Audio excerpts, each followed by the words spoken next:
Hola, ¿qué tal, estimados amigos y amigas de la Ventana Ciudadana?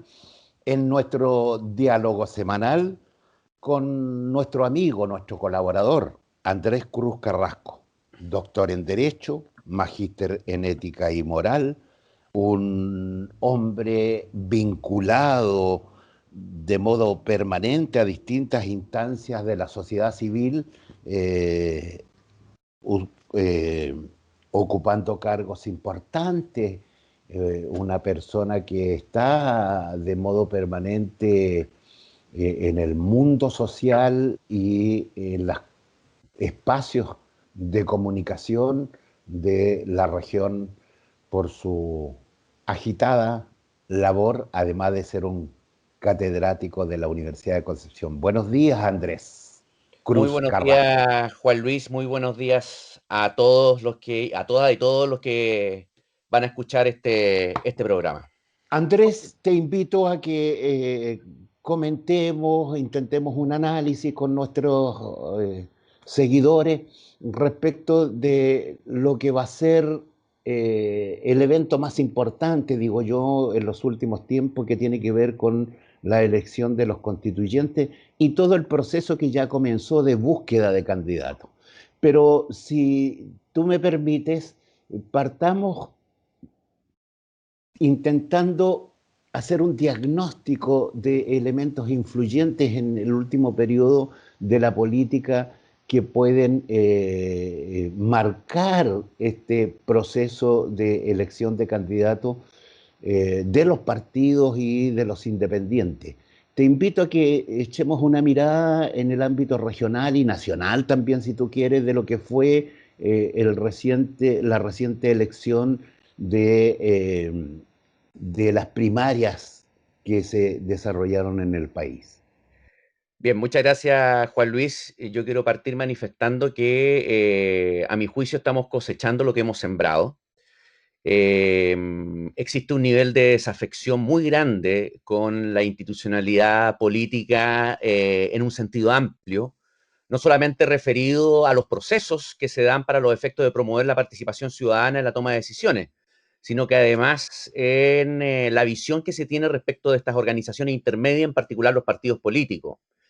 Partidos políticos que en el fondo están transformados en oligarquías partidocráticas, que son verdaderos emprendimientos de caudillos que terminan ofreciendo una suerte de empresa política, prometiendo cargos públicos, y en segundo lugar también algunas colectividades o grupos que en una actitud absolutamente mesiánica pretenden adoptar una posición de verdaderas sectas. Y esas dos posturas aparecen como contraproducentes porque alejan finalmente la participación del ciudadano común y corriente. Recordemos que tenemos una ciudadanía que por regla general carece de educación cívica y de formación para los efectos de intervenir en procesos democráticos. A nosotros nos han formado de manera permanente para los efectos de producir y de competir. Nos han inculcado en la mente que el que es más exitoso es el que más tiene, no es el que está más satisfecho, contribuye más con la comunidad social de la que forma parte, y eso ha generado cúmulos de individualismos exacerbados o de grupos que a lo más tienden a defender determinadas perspectivas muy enmarcadas, pero que no comparten con otras.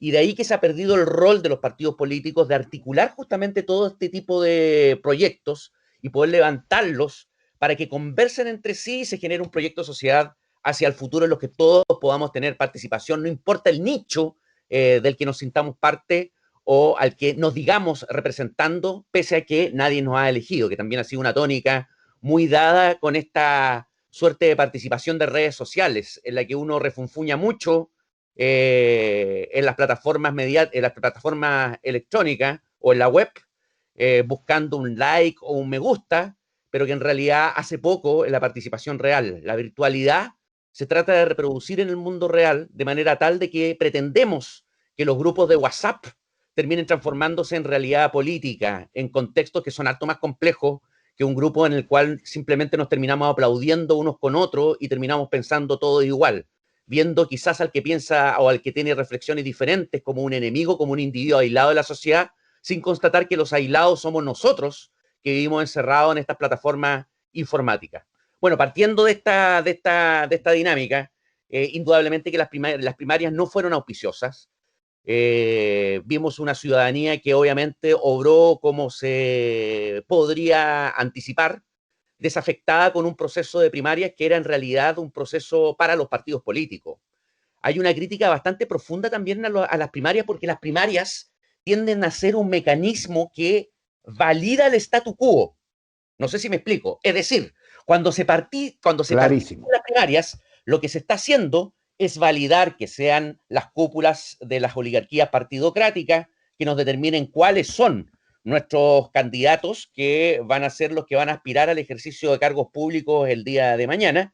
En segundo lugar, cuáles son los programas y validando finalmente el sistema que termina finalmente proyectándose en el tiempo. De ahí que la crisis de las primarias, hay algunos que no participaron justamente para evitar esta validación, yo creo que son los menos en todo caso, simplemente estoy dando a conocer una posición que puedan tener los menos que no participaron en primaria, como una suerte de contestación a un hecho que implica validar un modelo del que muchos no están dispuestos a seguir prolongando, pese a que la idea de primaria es buena, porque la idea de primaria finalmente es lograr que la ciudadanía tenga intervención a los efectos de impedir que entre cuatro paredes se elijan quiénes son los candidatos. Ahora esto se ha ampliado de manera bien hipócrita y reducida, porque finalmente la determinación de quiénes son los candidatos siguen siendo los mismos, los que decían. Pero por lo menos existe una participación, aunque muy rudimentaria, que permite una expresión ciudadana. En segundo lugar, hay un tremendo problema derivado de la falta de información. Ya lo dije en la introducción, tenemos una ciudadanía poco empoderada de conceptos políticos. No estoy diciendo que esté despolitizada, necesariamente. Estoy diciendo que está desprovista de conceptos políticos. Y por mucho que hayan personas que renieguen de la trascendencia que tiene disciplinas como las ciencias políticas, señalando que esto es pura participación ciudadana, vamos todos, participemos en una masa uniforme de individuos para los efectos de lograr transformaciones, el asunto es harto más complejo. Se requiere manejar conceptos con el objeto de entender cuál es la dirección que queremos emprender. Porque si no tenemos esa formación adecuada, vamos a ser víctimas de grupos radicalizados y pequeños que se van a tomar finalmente la agenda, o de caudillos bien organizados que finalmente logran administrar esta sensación de descontento o este descontento ciudadano. Por eso era tan importante la información. La gente no tiene idea qué era de lo que se votaba en las primarias. No tiene idea de lo que es un gobernador. No tiene bien claro cuál es el rol que van a cumplir el día de mañana dentro de la representación política en la región. No están claros cuáles son las facultades que van a tener. No están claros cuáles eran los nombres. Aparecen, de hecho, primarias que fueron organizadas por conglomerados, por algunos conglomerados y no por todos. Finalmente la gente no sabía si se estaba eligiendo a quién iba a ser el único o si iban a haber otros candidatos. Recordemos que acá hay muchos otros candidatos, aparte de aquellos que fueron propuestos por esta unidad constituyente, que finalmente fue la que hizo primarias acá, a nivel local, desde el punto de vista de las gobernaciones. Hubo otros que ni siquiera participaron.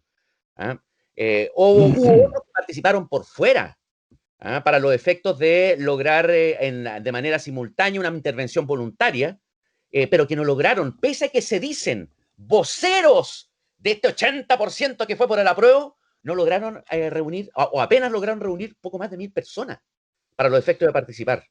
Andrés, Esto habla de manera bastante alarmante de lo que se nos viene encima.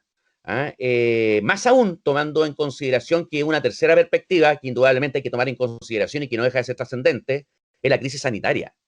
El COVID finalmente implica que haya muchas personas que ante la desinformación, ante la desafección, no van a participar en un proceso gestado por y para los partidos políticos para los efectos de perpetuar un modelo que al parecer está ya con fecha de vencimiento. Y eso implica también consecuencias de la baja participación que se obtuvo.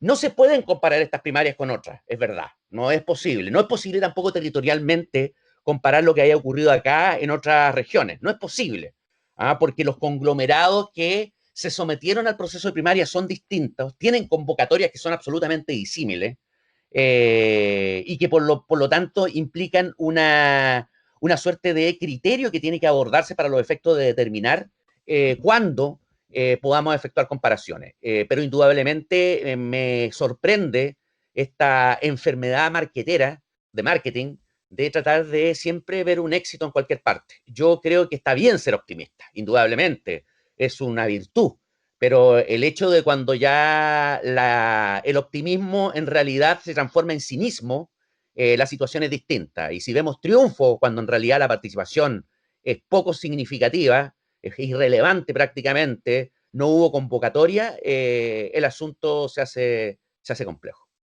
Lúcido y lucido tu diagnóstico al respecto. Pero permíteme intentar sintetizar un poco para entrar en el tema. Tú dices, las primarias validan el statu quo. Si no es otra cosa que eso, o sea, lo que la ciudadanía votó en el plebiscito pasado fue exactamente lo contrario, fue decirle a los partidos y a los parlamentarios, no los queremos en la constituyente. Y hoy día se usa esas primarias precisamente para intentar validar algo que se hace entre cuatro paredes. Y a ese respecto, tú hablas de los partidos políticos, yo lo sintetizo en una sola palabra. Son grupos de poder que trabajan para sí y el interés general de la nación no está presente. En esa perspectiva, yo te quiero llevar al tema de que la conclusión de la elección plebiscitaria nos dice queremos constituyentes ciudadanos.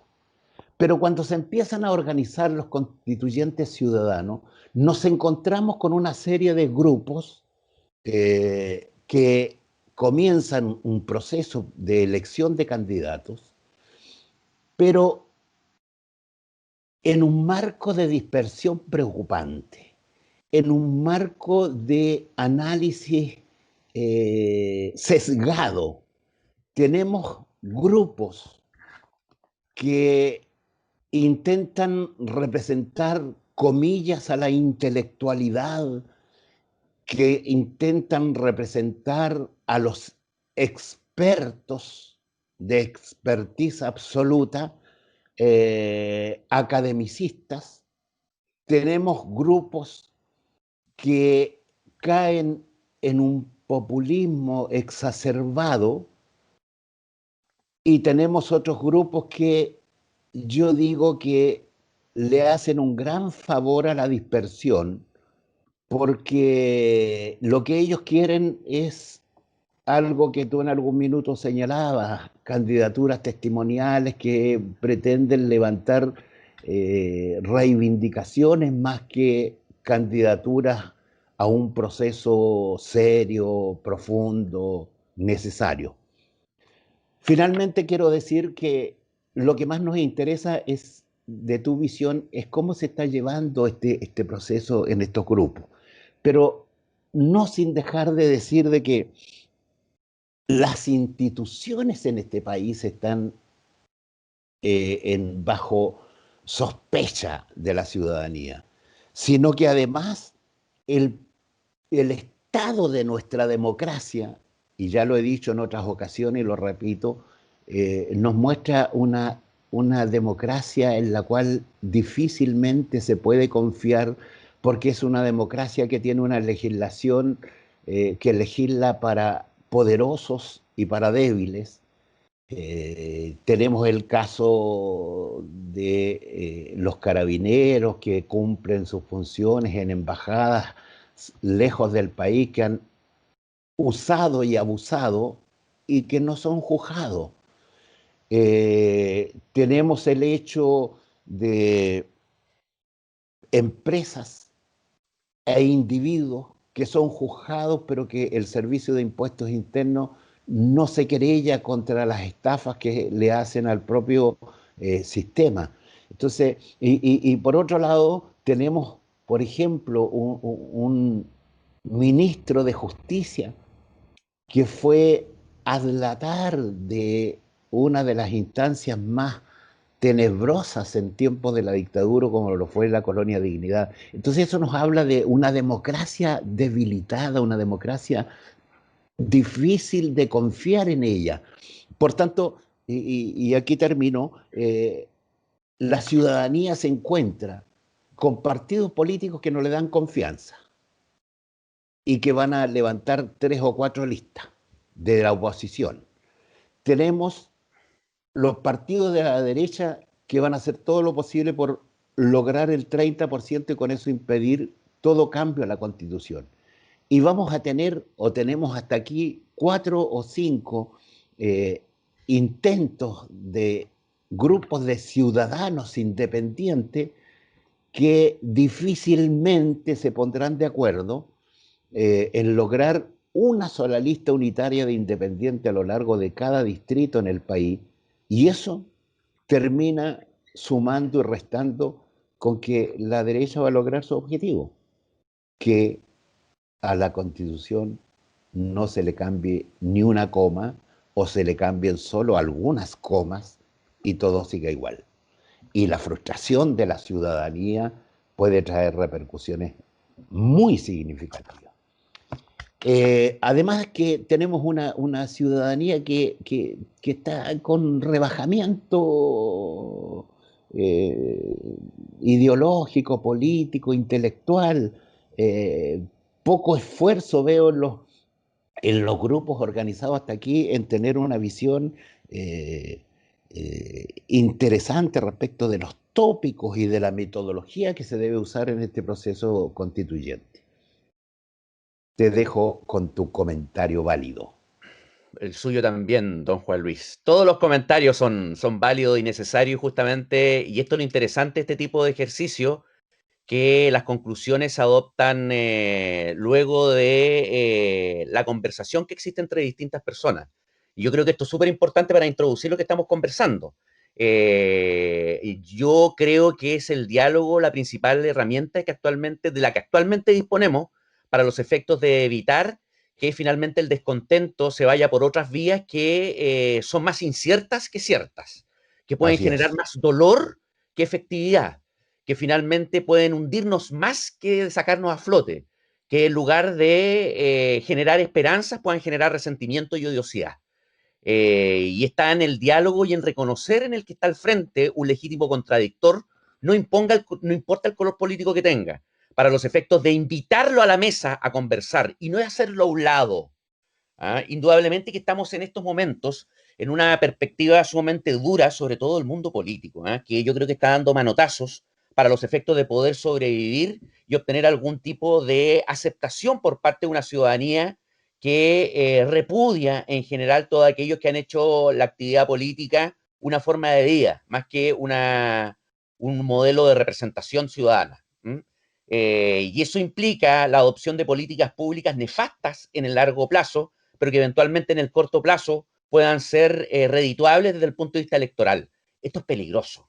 Es extremadamente peligroso porque ya esta democracia, que yo concuerdo absolutamente, que tiene un cariz absolutamente formal, porque de eso se trataba. Finalmente, la democracia fue reducida simplemente a la manifestación del voto de manera esporádica, cuando la democracia es algo más que eso, o mucho más. La democracia o el concepto de ciudadano no es solamente el ciudadano que tiene derecho a voto, es el que puede participar, el que puede manifestarse, el que puede expresarse, el que puede organizarse, para los efectos de lograr ir construyendo junto con otros un país mucho mejor. Y es esa democracia la que actualmente está en una profunda crisis y que implica una situación compleja. Si bien es cierto, hay que ser optimista y tener esperanza, eso no implica dejarse llevar por los halos de la ingenuidad y el fanatismo. La democracia actualmente está cooptada desde el punto de vista formal, justamente por partidos políticos que finalmente se repartieron el poder y que determinan quién entra o quién no en el proceso de toma de decisiones. En un modelo gatopardista en el que finalmente se dio la sensación que se cambiaron las cosas para que todo terminara igual. Y es algo, y es un riesgo respecto del cual nosotros podemos terminar en este proceso. Porque el gatopardismo es parte de nuestra historia. Finalmente, esta actitud de dar la sensación que se cambia todo cuando en realidad no se cambia nada. esta ingenuidad. Recordemos que hay una modificación legislativa que permite que un candidato independiente pueda tener un piso de 300 firmas, y si hay listas, hasta 500 firmas para los efectos de la lista. Esto hay que tomarlo con mucho cuidado, porque esto en realidad, pese a todas las manifestaciones que hubo desde la perspectiva legítima de los grupos de independientes que pretendían llevar candidaturas paralelas a las de los partidos políticos, va a significar una proliferación a tal nivel de perspectivas de nicho, es decir, sujetos que legítimamente, insisto, representar a tal lugar o tener perspectivas de tal clase social o tener determinada postura en un tema muy determinado, pretendan llegar justamente a formar parte de la Convención Constitucional. Lo que, insisto, es legítimo, pero el problema es que es ingenuo, porque con el sistema de listas actualmente vigente, con el sistema de la cifra repartidora de Victor Daunt, finalmente vamos a lograr que si los sectores conservadores van aglutinados en una sola lista y el resto va dividido en una serie de listas que representan a nichos o que se dicen ser los voceros del 80% que votó por el apruebo, finalmente vamos a lograr que aquellos que son los más conservadores y que finalmente, como tú muy bien dices, van a terminar cambiándole una coma o una palabra o la expresión, como se dice en jerga jurídica, la expresión casa por morada, y va a ser exactamente lo mismo, van a obtener entre un 40 y un 50% de los representantes. Y esa ingenuidad que puede delegitimar el sistema llama la atención. Llama la atención porque finalmente hay muchos grupos que se dicen ser representantes de un 80% que votó por el apruebo, y ese 80% no tiene nombre. Es un error ver en este 80% un pueblo uniforme, porque ahí hay pura heterogeneidad, hay pura diversidad. Hay gente que representa a distintos sectores políticos y que ya no nos sirve esta lectura de izquierda y de derecha. Ese esquema respecto de lo que está ocurriendo ahora es un error. Y ese error nos puede conducir a que pongamos en riesgo el proceso por tan importante de una reforma, de una nueva constitución que finalmente va a servir de base para los efectos de proyectar una nueva sociedad hacia el futuro. Hay que tener mucho cuidado de los grupos radicalizados que vienen en una actitud mesiánica a manifestar que los dueños de la verdad son esos pocos. La verdad no la tiene, nunca la tiene uno solo. La verdad se va a producir con un acuerdo. Y ese acuerdo se va a dar en el seno de la Convención Constitucional. Y en el seno de la Convención Constitucional uno podrá llegar con ideas, pero finalmente el perfeccionamiento de esas ideas, como nosotros lo estamos haciendo aquí, Juan Luis, se va a dar justamente en el diálogo. En ese diálogo indispensable para los efectos de evitar de que perdamos todo el camino recorrido simplemente por no ver finalmente, o no ser efectivos o no ser estratégicos de cómo vamos a enfrentarlo como fuerzas que quieren levantar perspectivas diferentes. Ahora, yo tampoco encasillaría a todos los políticos en el mismo saco. Si no hubiese sido por la intervención de muchos políticos, ex militantes y militantes, no habríamos podido lograr superar una dictadura sangrienta como la que se vivió hasta 1989. Con Te lo todos los bemoles concedo. que puedan haber, con todos los bemoles Te- que puedan haber. Hay políticos que actualmente también se desloman y se sacrifican con el objeto de lograr, en base a esos mismos principios, sacar adelante el sistema. Y creo que a hay que ver, ser... Andrés, ¿Perdón? perdón, es que lo que pasa es que yo creo que hay que diferenciar, hay que separar lo que fueron los partidos en tiempos de la dictadura, en tiempos de la democracia, a lo que fueron los partidos, a lo que se fueron transformando los partidos en grupos de poder después de llegada a la democracia. Mm. Democracia que le costó mártires a los partidos, mártires a la ciudadanía, dolores y sufrimiento para cosechar esta transformación eh, de fotografía a la democracia que tanto aspirábamos. Ahora, permíteme llevarte a lo que hoy día nos importa, siendo muy útil lo que tú señalas. ¿Qué va a pasar con los grupos? ¿Qué crees tú que va a pasar? Yo lo veo catastrófico. ¿Qué va a pasar con los grupos de la civilidad, los grupos de los independientes? ¿Lograrán algún tipo de acuerdo? Porque tú dices, ojo y cuidado con los grupos populistas, pero yo también digo, ojo y cuidado con los grupos de los iluminados, porque hay grupos de iluminados que tampoco llaman a la ciudadanía para dotarse de opinión, sino que la intelectualidad lo tiene todo. Y resulta que no invitan a ser candidatos a gente común y silvestre, sino que quieren candidatos solo académicos o solo comillas intelectuales. Entonces eso también es sesgado y también es peligroso. Tú manifestaste públicamente y meritoriamente, a mi juicio, pretender ser candidato. Yo también, ¿quién no quiere ser parte de este proceso histórico y jugar un rol significativo? Pero no al punto de levantar candidaturas que impidan la unidad, esta unidad, si aquí no hay vuelta, si no tenemos una sola lista de independientes, estamos perdidos. Fíjate tú que los partidos han sido bastante hábiles en llamar a conformar sus listas a independientes lúcidos, inteligentes, brillantes y conocidos. Pero yo creo que lo hacen solo para acarrear votos a sus listas, no por un ánimo de nutrirse de opiniones significativas. Entonces, tenemos independientes que van a ir en listas de partidos y tenemos 3 o 4 listas de independientes hoy día, si no hay un salto cualitativo y una generosidad en el coco de quienes encabezan estos grupos, vamos a terminar dispersos y vamos a terminar perdiendo esta oportunidad. Ojo, que con eso generamos un estado de situación tremendamente crítica, porque ya la ciudadanía no va a poder creer ni siquiera en la propia ciudadanía. Y ahí nadie sabe cómo termina el cuento. Bueno, aquí hay un tema que está muy vinculado con lo que fue parte de la introducción, Juan Luis, en términos de formación ciudadana. Indudablemente que la idea es abrir las puertas a todos aquellos que tengan interés y que haya un proceso para los efectos de determinar quiénes son los más idóneos para postularse a los cargos respectivos. Y yo comparto contigo que hay grupos que finalmente se están transformando en verdaderos grupos de amigos, o lotes, reproduciendo los vicios de los partidos políticos para Así es. asegurarse un cupo y que finalmente, y como yo te decía, terminan reproduciendo la estrategia de WhatsApp.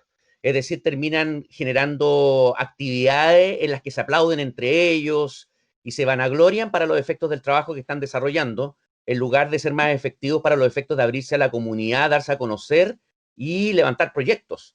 Creo que ese va a ser un problema, que finalmente lo que está provocando es una diversificación descomunal de la cantidad de listas que se puedan presentar y eso favorece única y exclusivamente a los grupos más conservadores y a los partidos políticos, porque los partidos políticos son aquellos que son capaces de, no van a tener el proceso ni el desgaste de finalmente la determinación de listas. Ellos ya lo tienen resuelto eso.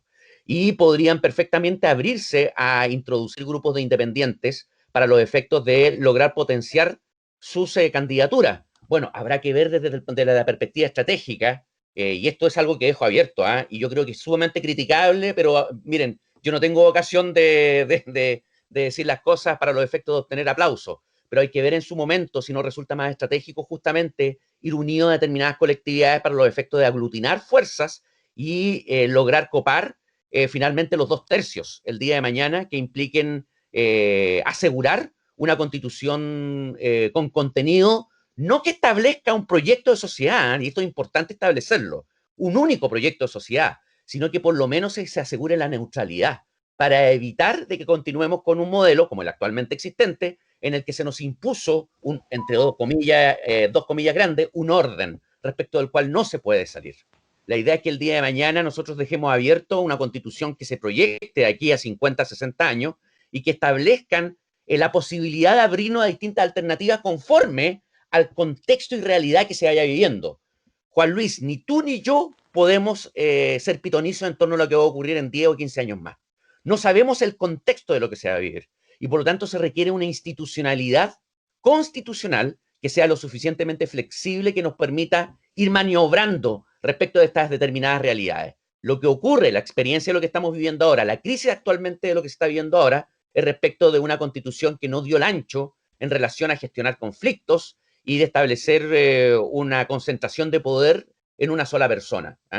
Y esto implica que obviamente cuando hay crisis y esta persona que nos representa entra en crisis, todo el modelo se tambalea. De ahí que es necesario abrir puertas el día de mañana para los efectos de impedir los niveles de segregación que actualmente estamos viviendo, y en eso tú tienes toda la razón. No podemos finalmente dejar entregado esto a la pura intelectualidad, que muchas veces desconoce en realidad lo que es un servicio público, desconoce lo que es un microbús para trasladarse de un lugar a otro, desconoce cuál es el precio de un pasaje, no sabe cuánto cuesta el kilo del pan. Todo ese tipo de circunstancias son reales, y esa realidad es indispensable que esté presente para los efectos de hacer mucho más enriquecedor el diálogo que se debe dar para los efectos de construir los pilares que configuran o deberían configurar un nuevo proyecto de sociedad. Lo grave es que cuando uno ausculta y trata de entender lo que están haciendo los grupos, sobre todo estos grupos de la intelectualidad que yo señalo, carecen de diseño de gestión, carecen de entender cómo nutrirse, cómo diseñar, cómo trabajar en la perspectiva de definir un diagnóstico del carácter de la sociedad hoy día, de definir una evaluación del proceso de análisis profundo dotados de la sabiduría popular, y por otra parte la falta de abrirse a nutrirse de elementos que ellos no son capaces de visualizar con tranquilidad. Te quiero hacer un solo dato respecto de los independientes. Los independientes que tienen figuración pública y que son gente interesante, que van en los partidos políticos, corren un riesgo. Aparte de solo entregarle votación a los partidos, ellos tienen que ganarle a la lista de los militantes, porque primero se cuentan en las cifras repartidoras al interior de los votos que saque cada lista, se empieza contando por los militantes de los partidos. Bueno, es que hay que ver ahí, Juan Luis, cuáles son las condiciones de la incorporación dentro de los independientes. En eso tienes razón, que el modelo de cifra repartidora de Víctor Don, que fue adoptado en Chile, es sumamente perniciosa para los independientes porque permite la aplicación doble del sistema de Víctor Don. Primero Así es, respecto de las listas y luego nuevamente los subpactos que así vayan al es. interior de una lista. Entonces hay que determinar cuál es la condición en la cual va un independiente. Si un independiente va dentro de un pacto, pero fuera de los subpactos, es imposible que sea escogido. Así es. Sencillamente ahí habría que establecer cuáles son las condiciones en las que va dentro de la lista para los efectos de que no se produzca el fenómeno que tú estás diciendo, que es un riesgo. Y por ello hay que tener mucho cuidado de la actitud que adopten los partidos políticos en términos de ofrecerle a los independientes esta participación fuera de los subpactos para los efectos de poder tener más votación y asegurarse un coeficiente que eventualmente le permita elegir una mayor cantidad de candidatos dentro de sus subpactos. Pero por eso hay que estar bien asesorado para los efectos de evitar este tipo de vicios y no caer en la ingenuidad, insisto. Hay muchos grupos que finalmente, en base a este entusiasmo de sentirse una caja de resonancia de una mayoría que ellos estiman que es uniforme, que no es así, ese 80% no es uniforme, de también tomar en consideración que no toman en cuenta que hubo una gran cantidad de personas que no participaron en el proceso. Y Así esa es. gran cantidad de personas que no participaron en el proceso tal vez lo hagan o deberían hacerlo en la elección de los constituyentes. ¿Cómo poder captarlos y motivarlos para los efectos de que intervengan y puedan también tomar una decisión en torno a quién quiere que los represente la Convención Constitucional? Ese 80% no es uno, y es un error decirse la caja de resonancia. Primero, porque puede haber cinismo en el fondo de decirse para los efectos de ser más escuchado, para tener una mayor autoridad, de que ellos representan a grupos contestatarios que, como te insisto, grupos contestatarios radicalizados no han sido capaces tampoco de motivar la participación ciudadana, conforme a la Mm. experiencia que hemos tenido en este último tiempo. Y tampoco nadie los ha elegido para ser justamente representantes o voces de estos grupos. Y esta es la dificultad enorme que existe y que por eso insisto que estamos cosechando lo que sembramos. Sembramos individualidad, sembramos consumismo, sembramos personas que no tienen en su mayoría formación política. Estamos cosechando eso. Lo que quiso el neoliberalismo para todos nosotros. Finalmente constituyen una suma de individualidades, pero no gestión de voluntad general. ¿Mm? Que es diferente, como lo decía Rousseau, a esta suma de voluntades individuales. ¿Mm? Gracias, Andrés. Perdón. Y esto es consecuencia justamente del modelo al que tú estás haciendo alusión. Gracias, Andrés. En el equipo de La Ventana Ciudadana, una vez más, te agradecemos tu participación en esta conversación, en este conversatorio ciudadano. Y te deseamos que ojalá gente como tú y tú en particular seas uno de los que nos representen en esta constituyente, porque tiene las características, tiene la voluntad y tiene la claridad para estar presente. Te deseamos que te vaya muy bien. Gracias por tu generosidad, gracias por tu lucidez para acompañarnos a analizar el panorama político regional y nacional. Y el ojo tiene que estar puesto en lo que va transcurriendo cada día con los independientes de aquí en adelante. Muchas gracias a ti, Juan Luis, muchas gracias a don Rodolfo, que está detrás de bambalinas, don Rodolfo Kohler, que hace posible esto. Muchas gracias a todas y todos los oyentes y lectores también de La Ventana Ciudadana. Un abrazo y nos estamos viendo. Nos vemos, un abrazo.